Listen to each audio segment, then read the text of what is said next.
Yo, check out my website, www.theclowntimes.net. That's clown spelled with K, as you see here. As you see, here are my rants here. I'll be more and more regular in posting rants in the future. You see what I have going on here. Also, you can also get your merch here at www.cafepress.com. Search for the Clown Time Sports. You see here I have sweatshirts, hoodies, baby gear, mugs, t-shirts. So just come on over and grab yourself some merch. Fellas, let's get back to it. All right, we already laid out why the notion of the Big 12 is ridiculous. Let's just go on to the other aspects of it right quick.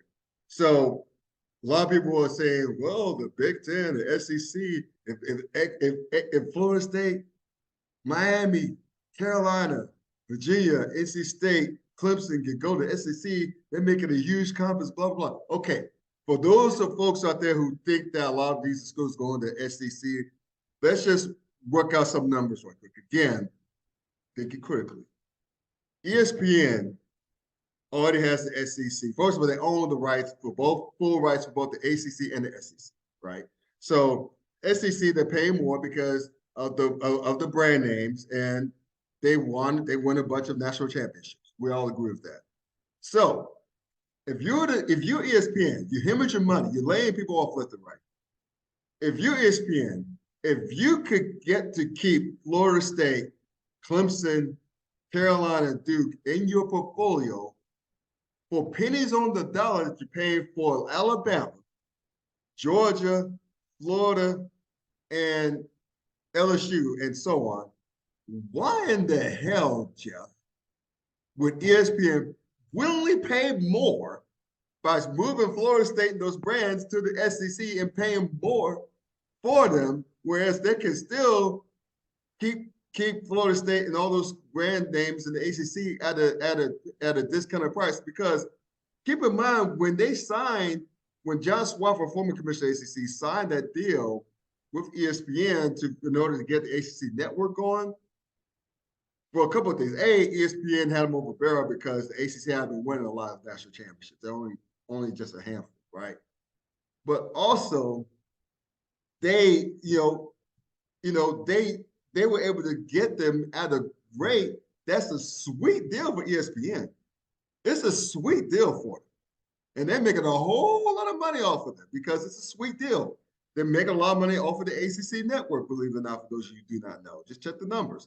Google them sometime. But ESPN, they're in business for a reason. They're not going to willingly we work a contract with a conference a great conference they've been paying at a discount. Why would if you're paying for something for a discount, why would you willingly pay more for it? Doesn't make any sense, Jeff. No, you're absolutely 100% right, Scott. That there is absolutely no way that ESPN is going to orchestrate the breakup of the ACC to give more teams to the SEC and to split them off into Fox. It's one of the dumbest things that I have read. It makes zero sense. And I'm so glad you mentioned the network, because the base media deal, yeah, absolutely, it's a mess for the ACC, but the network is a home run. I mean, it is probably it's making for ACC schools somewhere in the neighborhood of $7, $8, $9 million. It's a 50-50 split with ESPN. So the math is pretty simple. Take about 8 million, times it by 15, because Notre Dame gets a full share. That's correct. That's how much the ACC schools are making. ESPN's getting over the other half.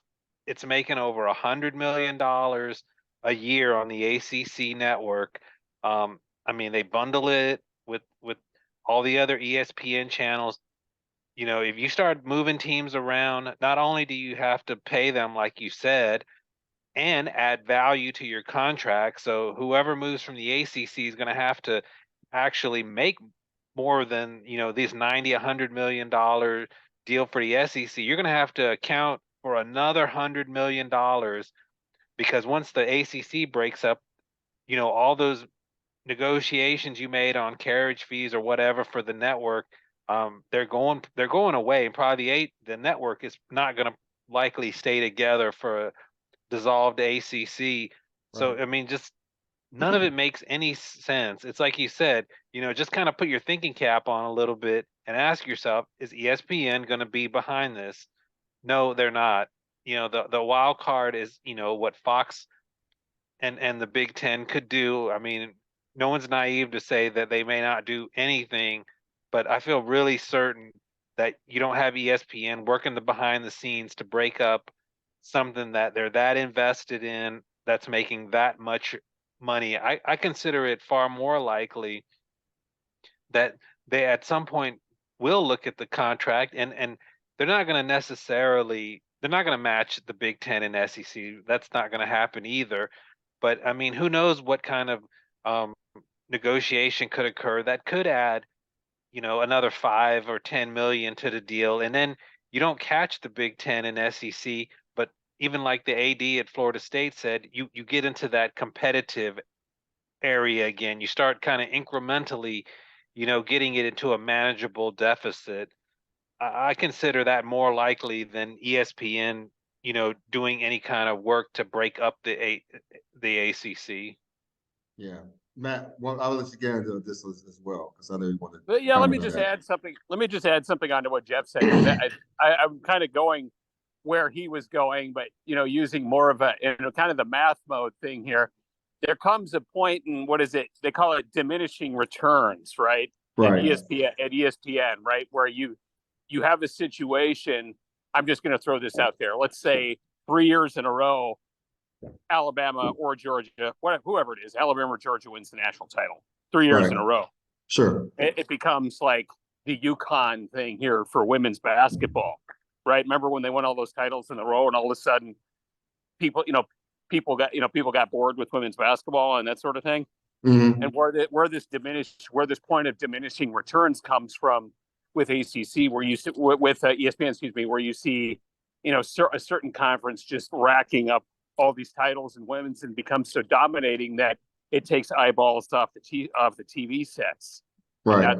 and that sort of thing. And I mean, I agree with you both. I don't think that there's a scenario here where ESPN wants to destroy the ACC, but certainly if you start seeing that sort of thing happening in terms of what's happening on the football field and impacting eyeballs on the TV sets and and that sort of thing, and for people finding that there's a less competitive product out there, that's when you start seeing whether ESPN will want to try and want to try and relook at that deal. And I think and the disparities in revenues certainly puts players at different campuses, right? That and that's sort of where the Florida State gentleman that Jeff was talking about earlier, the AD there, that's kind of the I could say the area code where he where people are going, because those are some of the